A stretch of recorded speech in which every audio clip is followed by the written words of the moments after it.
So here we have taken sodium phosphate monobasic, here around 3 gram the weight.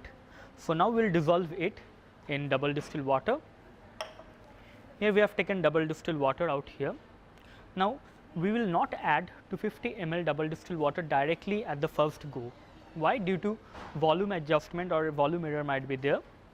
Since we are adjusting it around 100 millimolar, molarity calculation requires volume adjustment. So we will be adding roughly around 200 ml. Here we can see the graduation is made around 100, 200, 300 and 400.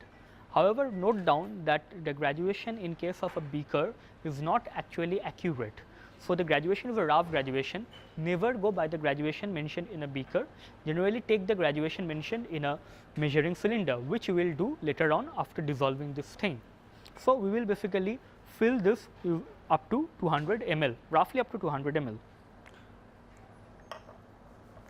For that, what we will do, we will add here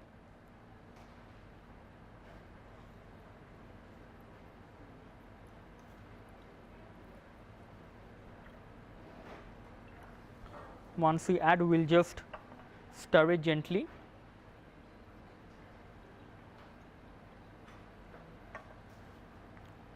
And again go on adding.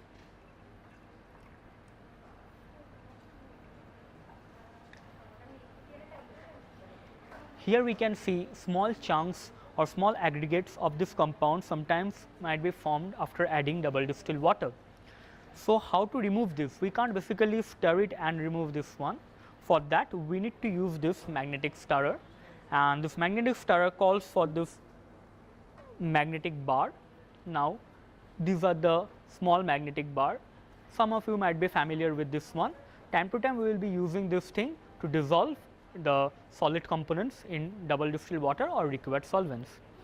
This magnetic bar has been previously washed. However, I am again wiping this using a clean Kim wipe tissue paper, and once I have wiped this one, I am just letting it into this solution.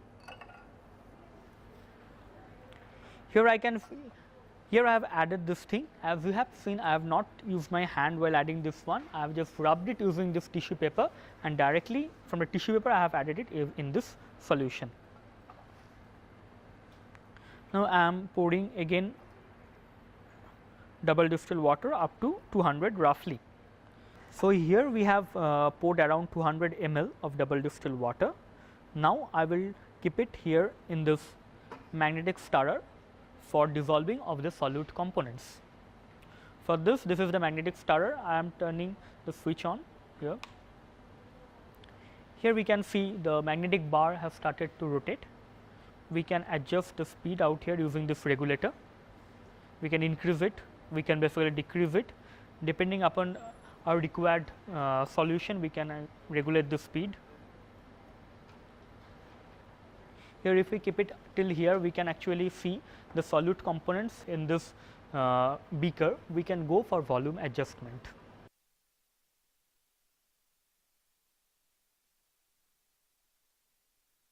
Now once our solution is there in the magnetic stirrer and it is being dissolved, we have to take a measuring cylinder. We have to take a clean measuring cylinder out here. We have to clean it using double distilled water. Now the measuring cylinder we have taken is 250 ml, because the solution we are preparing is 250 ml of this phosphate buffer, the one component of this phosphate buffer. So here we can see the graduation is there. So measuring cylinder is exactly graduated, and we can assume it to be basically exactly graduated, much more accurate than conventional beaker. So here we can see the graduation from 30, 50, 70 and till 190 and 250. So we have to pour this solution out here in this beaker, and we can adjust the volume then up to 250 ml. Now we have to check whether this solid components is completely dissolved or not. Here we can see that the solid component is completely dissolved, and we can stop this magnetic stirrer. For stopping this magnetic stirrer, you have to just decrease the speed initially,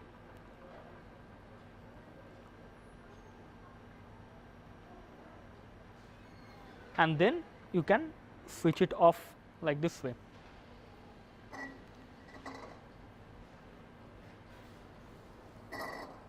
Now I will be pouring the solution out here.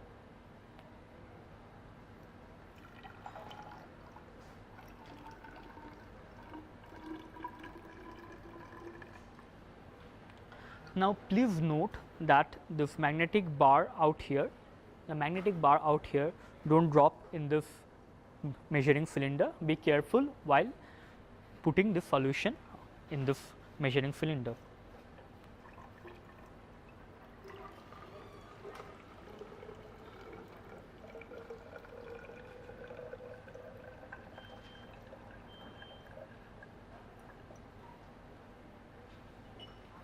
So I have completely transferred this solution from here, from the beaker to this measuring cylinder, and one interesting to note down here is that the volume out here is basically less than 190. We can see the meniscus out here, it is less than 190 or close to 190 ml.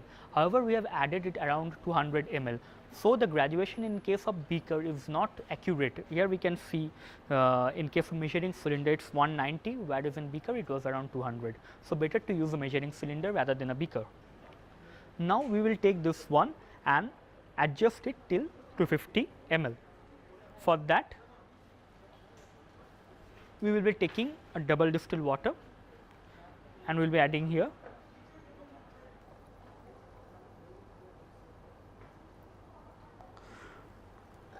Now once it reaches around 230 or 240, pour this double distilled water gradually.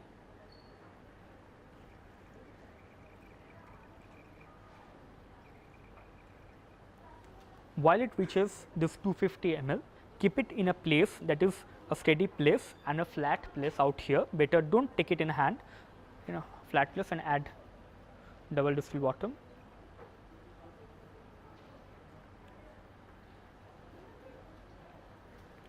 Now keep it, bring it to your eye level. For that we have to just take it out, check it out here, and it's more or less okay. So here we have actually measured 250 ml of sodium hydrogen phosphate monobasic,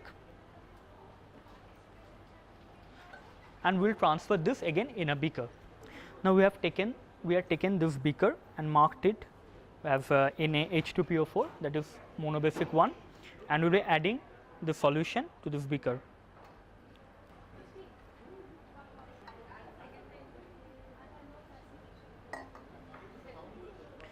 And now this one we have prepared 250 ml 100 millimolar of sodium hydrogen phosphate monobasic.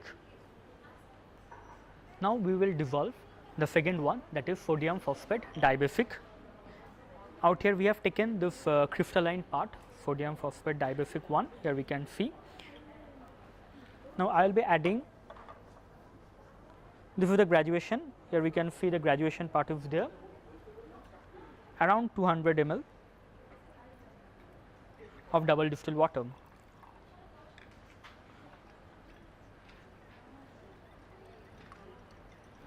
Initially I will stir it gently. However, I can see basically the solid components is there undissolved within it.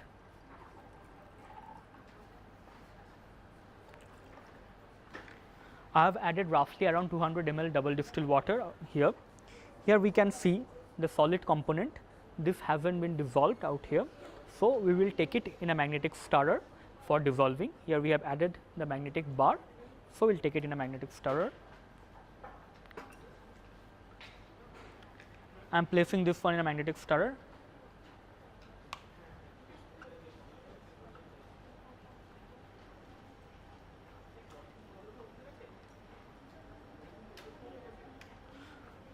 So we have to leave this one until and unless the entire solution becomes clear and the solid components is completely dissolved.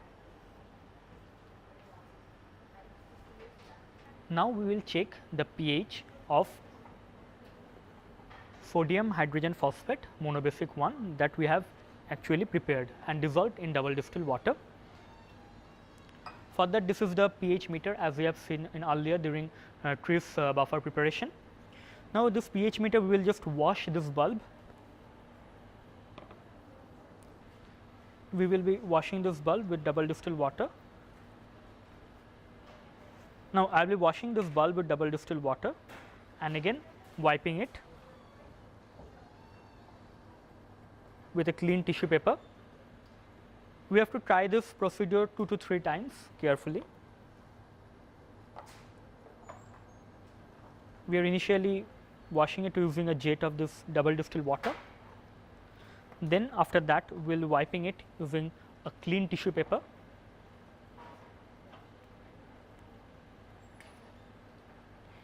Again we will adding double distilled water.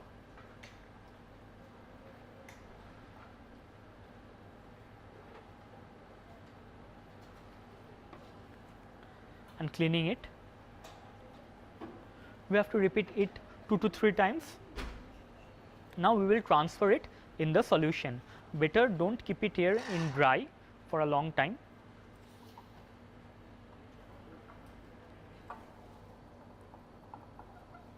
Now we are transferring it to the solution.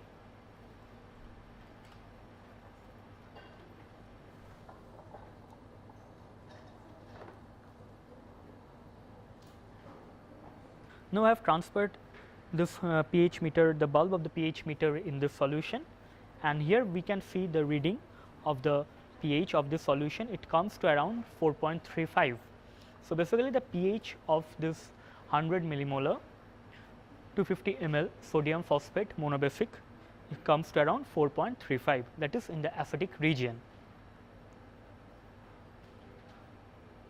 So we have dipped this pH bulb in the solution, and here we can see the pH is coming to 4.34.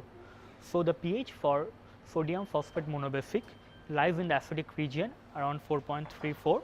The value mentioned is generally 4 to 4.5 and it's coming 4.34. So we have prepared 100 millimolar sodium phosphate monobasic solution 250 ml which have a pH of around 4.34. Now we will see the pH for the dibasic solution. So here we can see our solution containing the sodium phosphate dibasic 1 is almost clear and the solid components is dissolved. So we can basically take this solution for volume adjustment, that is take it up to 250 ml. For that we have to lower this regulator, the speed of the magnetic stirrer again, and then switch it off. Take this solution in a clean graduated measuring cylinder the same way that we have done in the previously for monobasic acid. Now we will take this solution in a graduated measuring cylinder. The measuring cylinder we have taken is similar to that we have used for monobasic acid. The measuring cylinder we have taken has been similarly used in case of monobasic acid for volume adjustment. Here we have taken a clean measuring cylinder, and now we will pour this solution here.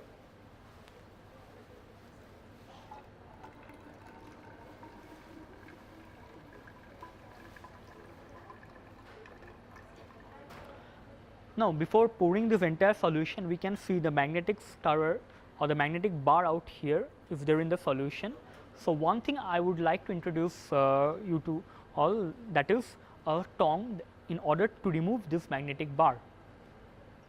In order to remove this magnetic bar from the remaining solution, we will be using this tong. This tong is basically a magnetic, again a magnetic stick. We have to clean this one. This has been previously cleaned, and I am just rubbing it using this Kim wipe tissue paper. And then one interesting thing you can see here, once you keep it here, take it here, the magnetic bar will attach with this magnetic tong, and we can remove this thing. And then we can proceed with volume adjustment. We can pour the rest of the solution freely.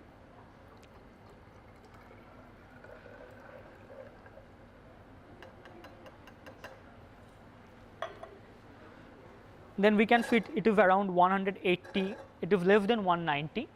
So we can adjust it again using double distilled water.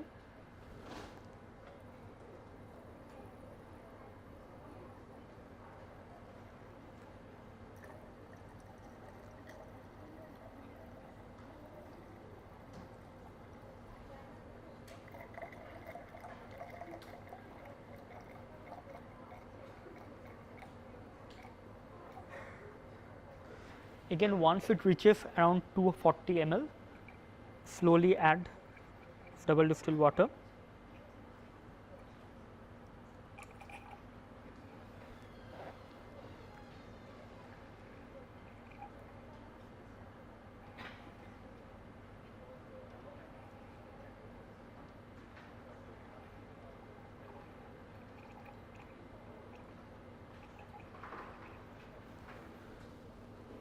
Now we will take it in a eye level, and it's around 250 ml. And now we will again pour this solution in a clean dry beaker, which will be containing our sodium hydrogen phosphate dibasic solution. We will again wash this bulb of the pH meter, since we had previously used this for measuring the pH for monobasic, which was acidic, and rub it once again using this tissue paper. Repeat it 2 to 3 times.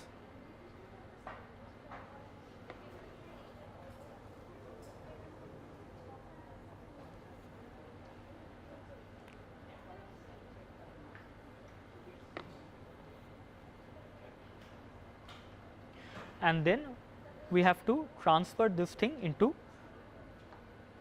the beaker containing the solution of sodium phosphate dibasic.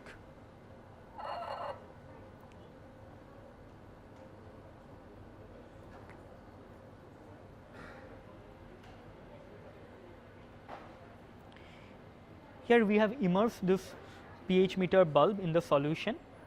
Here we can see the pH comes around 9, around 9.1 to 9.09.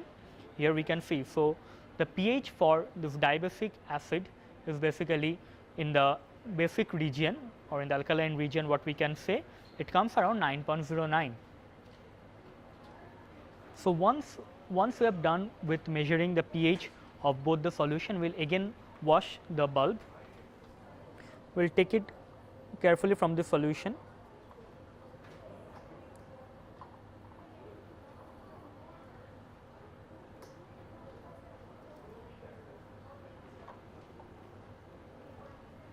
And again wash this one using double distilled water.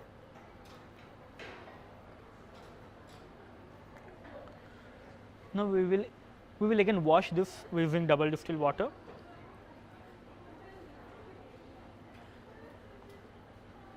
And wipe it using a tissue paper.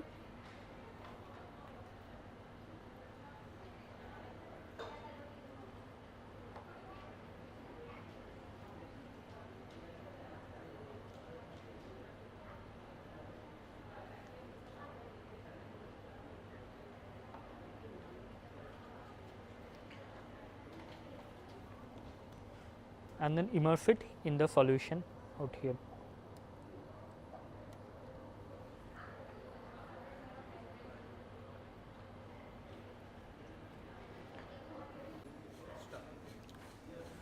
We have prepared two different solutions. One is sodium hydrogen phosphate monobasic and another is the dibasic. The two different solutions have two different pH values. One pH values, that is for sodium hydrogen dibasic, is around 9, and the other for monobasic, it is around 4. Now what we will do, we will proceed with preparation of phosphate buffer, say for pH 7.4. Now the concentration for both of these components are fixed, that is 0.1 molar or 100 millimolar.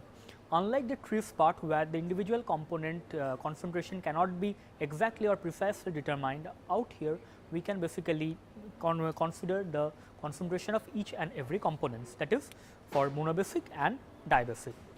Now how to proceed for preparation of phosphate buffer? Now phosphate buffer pH may range from 8 to 6. Now 6 like 6.5 or 8.2 or something like this, and the most common part is 7.4, which we are demonstrating currently. Now how to proceed? For preparation of phosphate buffer having pH 6 or 6.5, we have to take one component in a beaker and add a second component gradually in a titration method. Which component to take is the primary question.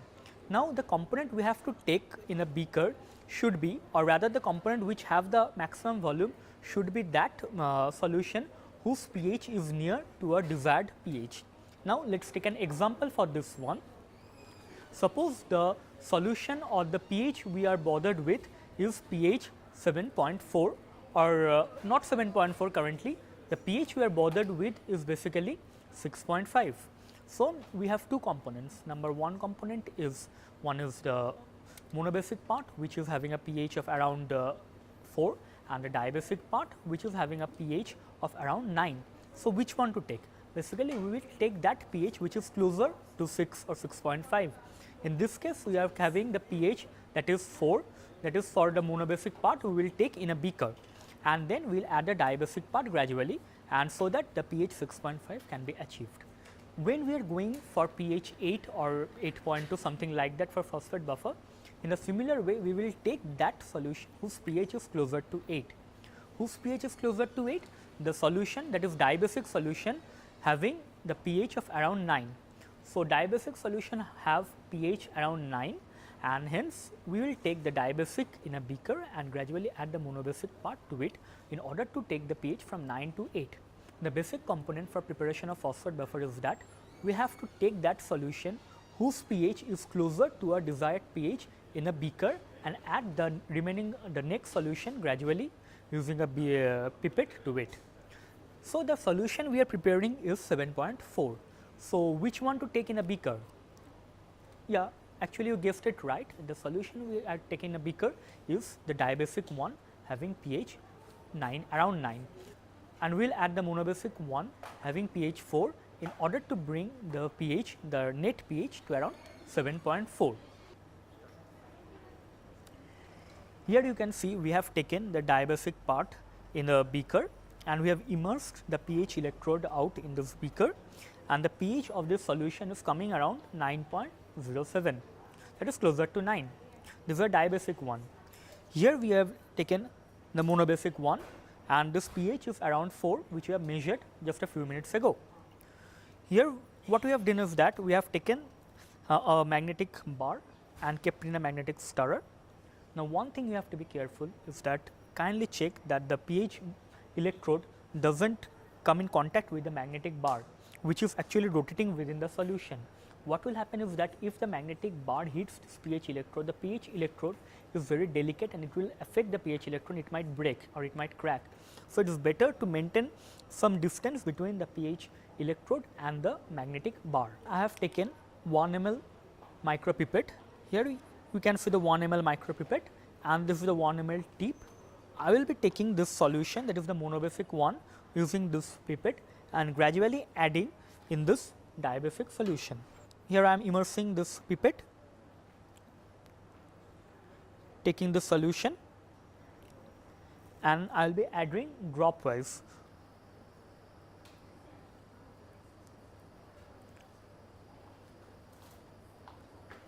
Here we are gradually adding this one and the pH is getting reduced.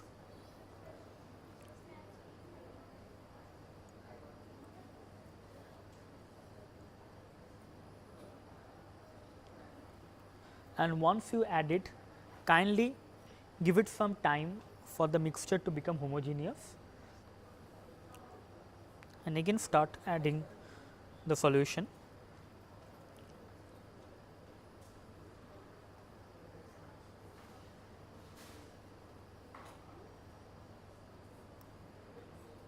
So, here we can see the pH of the solution gradually decreases. While adding the solution, we should be careful not to pour the solution directly into the pH electrode and try to pour the solution into the diabasic one kept in the beaker carefully, and again I am giving it some time in order to mix and become homogeneous. Do not increase the speed too much of the magnetic stirrer, keep it gentle. From 9 it has already come to 8.36.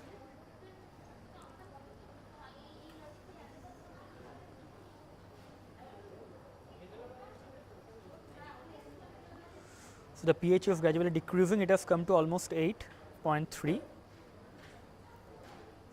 At one point we can see the change in pH becomes very slow, and that is basically the buffer region. In initial part the pH decreases in a spontaneous manner and quite smoothly, but later on in the part where buffer region is reached, the pH change becomes quite slow. Here we are preparing around 200 ml of the desired pH solution, pH 7.4. That is why we have taken the volume which is lower than 200, that is the basic one, dibasic one, and we are adding monobasic one dropwise. Earlier what used to happen is that for 1 ml of addition of this monobasic acid, we can see the change in the pH was very high, but here the change in pH is around 0.1 to 0.2 units.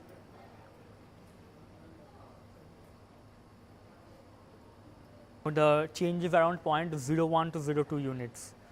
So the change is very slow here, we can see. So it has reached 7.74.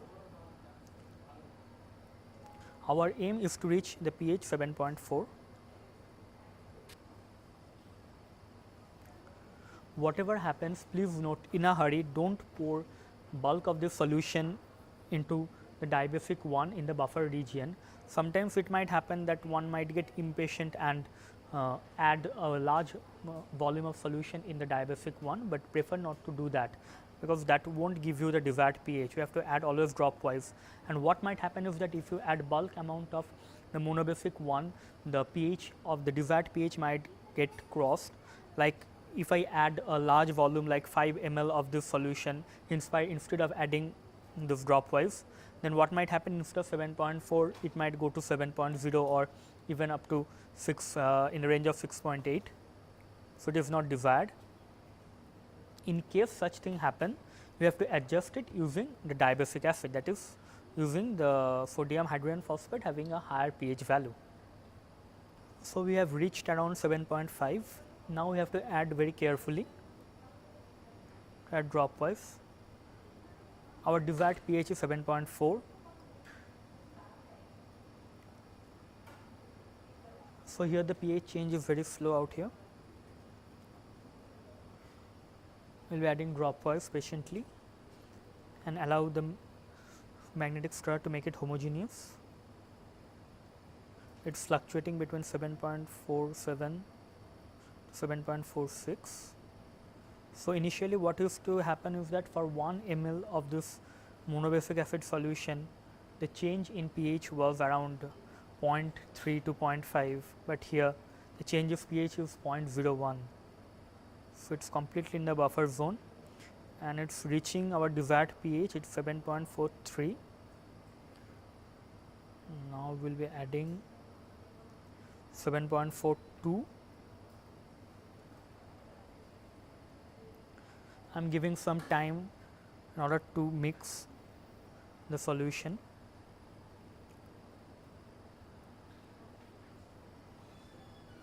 .41. Hopefully this would be the last 1 ml addition. Add dropwise, just dropwise. Here we have reached 7.4 and just let it be there for some time. Since certain times fluctuation might be there, we can get 7.41 or 7.39. So let it be there for a few seconds, around 30 seconds or so. So here we can see that the solution is stabilized, the pH meter is stabilized and it is showing 7.4 value. Thus we have prepared our phosphate buffer of pH 7.4 by using two different components. Number one is sodium phosphate dibasic one, which we have taken in a beaker, and to it we have added the second component, sodium phosphate monobasic part. By this way we have taken it to 7.4, and the advantage of this method, as we have discussed earlier also, that we can actually monitor the concentration of the two components, unlike the TRIPS part where we cannot exactly monitor the ionic strength of HCl or the other component. Hence we have seen how to prepare our phosphate buffer solution. We have started by weighing the two different components, and then we have dissolved each of those components in double distilled water and adjusted the volume, and then we have prepared our desired solution of pH 7.4. So while measuring the pH, make sure the electrode is properly dipped in the solution, and also take care of the electrode in a properly manner, because the electrode is sensitive and fragile. So today we have seen how to handle a pH electrode.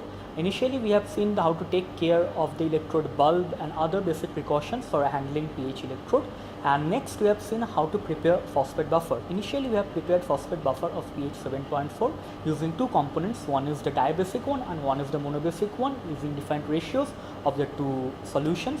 And secondly we have prepared three HCl buffer of pH 8.2. These two buffers are required for various biological experiments, and apart from this there are several buffers of different pH values which are required for specific experiments. Hope we have shown you how to handle the pH electrode and prepare buffer in a proper way. Thank you. Hello. So in this first week of lectures we have talked about several things, and in this so I am going to summarize the important points of what we have learned in this first week of our course. So we have primarily talked about good lab practices, and for example, you should wear a lab coat, you should wear shoes in your lab, you should wear goggles when you are working with acids or bases, you should wear gloves, things like that. So the other important point is that you should always maintain a safe work environment. So you should you should follow the proper safety guidelines, which are important not only for your safety but also for the safety of your co-workers, so other students who are working in the lab. We discussed about accuracy and precision. So these concepts are introduced, and these are something that are used regularly in the lab, whether you are making your reagents or whether you are doing an actual experiment and getting your data. So it is very important to know what is accuracy and what is precision. We introduced some of the commonly used equipments in the lab. So these are all small equipments that we use in a biochemistry lab on a daily basis. So to accurately measure volumes, we use pipettes or micropipettes, we use weighing balances, pH meter, etc. So you have seen all that being used in the lab. And finally, we have talked about the concepts of pH and buffers. So buffers, we have seen that there are so many different buffers. We talked about goods buffers, and we have specifically talked about and also prepared in the lab two buffers, tris buffer and phosphate buffer. These are the two buffers that are most widely used in a biochemistry lab. And we have also talked about the basic concepts of buffer preparation, which is Henderson-Hasselbalch equation. We have talked about conjugate acid and conjugate base. So it is important to know these principles, because based on this you are going to design your experiments and make your buffers. So these are some of the concepts we have covered, and we will see you again in the next week. Thank you.